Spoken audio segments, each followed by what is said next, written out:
Hello tout le monde, aujourd'hui on se retrouve sur une nouvelle vidéo encore et toujours pour vous parler de GTA 6.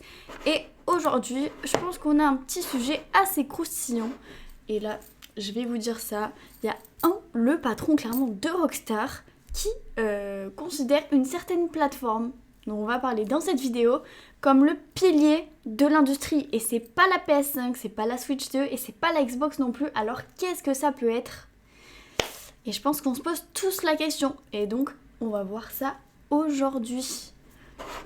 Écoutez, clairement, je vais pas vous faire attendre. C'est parti. Mais avant toute chose, je vous rappelle qu'on est 721 sur la chaîne. Alors surtout, n'hésitez pas à vous abonner. Ça nous ferait ultra plaisir. Il y a le petit bouton qui s'affiche juste ici. Ça serait génial. Ok, donc, comme je vous ai dit, GTA 6, le patron de Rockstar considère cette plateforme comme le pilier de l'industrie et ce n'est ni la PS5, ni la Switch 2, ni la Xbox. Le PC semble être l'un des supports vidéoludiques des plus appréciés ces dernières années. Même si autrefois c'était une autre paire de manches, même Strauss Zelnick, le PDG de Take-Two Interactive, le dit.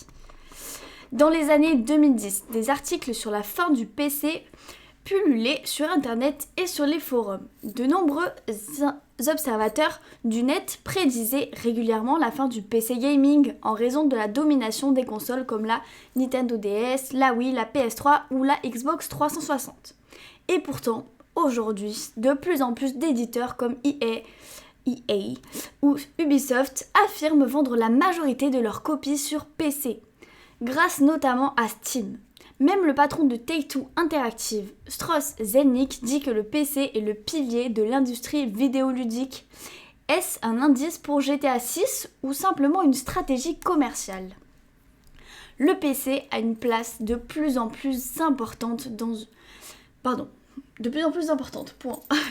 une interview récente de The Game Business datant du 3 février 2026, le CEO de Take-Two Interactive, la maison mère de Rockstar et donc de GTA, a déclaré « Le PC occupe une place de plus en plus importante dans ce qui était autrefois le marché des consoles, et je suis convaincu que la distribution s'ouvre. » Cette déclaration s'inscrit dans le contexte où des franchises historiquement ancrées à une plateforme unique comme God of War sur Play adoptent désormais une approche multiplateforme arrivant également sur PC. Et ce n'est pas la première fois que le patron évoque la place importante du PC dans l'univers vidéoludique. Quelques mois plus tôt, en novembre 2025, il déclarait au micro de l'émission Squawk Box de CNBC « Je pense que cela, donc la tendance NDLR, se dirige vers le PC et que les affaires se dirigent vers l'ouverture plutôt que la fermeture. » Mais ce regain d'intérêt soudain du PDG de Take-Two Interactive pour le PC semble étrange pour certains, qui envisagent carrément de boycotter GTA 6 à cause d'une stratégie marketing féroce. Alors ça, c'est dans l'abus parce que quand même, ok, ils ont une stratégie marketing et donc c'est sûr qu'ils vont sortir GTA 6 sur PC, mais pourquoi certains veulent boycotter GTA 6 juste pour ça ? Enfin, c'est un peu débile, tout le monde l'attend et vous les boycottez. Genre, c'était vraiment... Bref, une stratégie bien rodée qui écœure certains joueurs. Take-Two Interactive a une stratégie bien rodée depuis le début. Les joueurs ne sont pas dupes. Pour GTA, l'entreprise applique systématiquement une stratégie de sortie initiale sur console, suivie d'une sortie sur PC plusieurs mois ou années plus tard.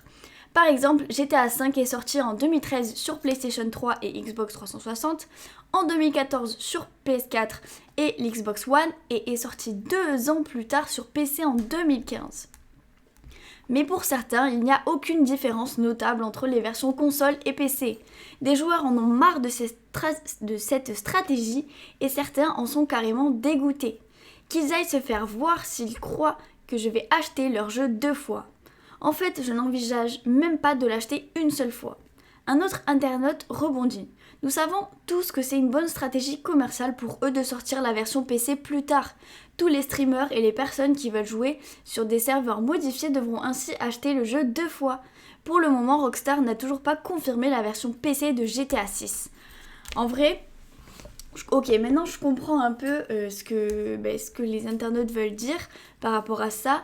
Mais si justement le PDG met en avant GTA 6, même les jeux sur PC, est-ce que ça pourrait pas montrer quelque chose si on n'est pas un peu con quoi, ça nous montre en fait que peut-être que GTA 6 va sortir en même temps sur PC que sur Play, que sur Xbox.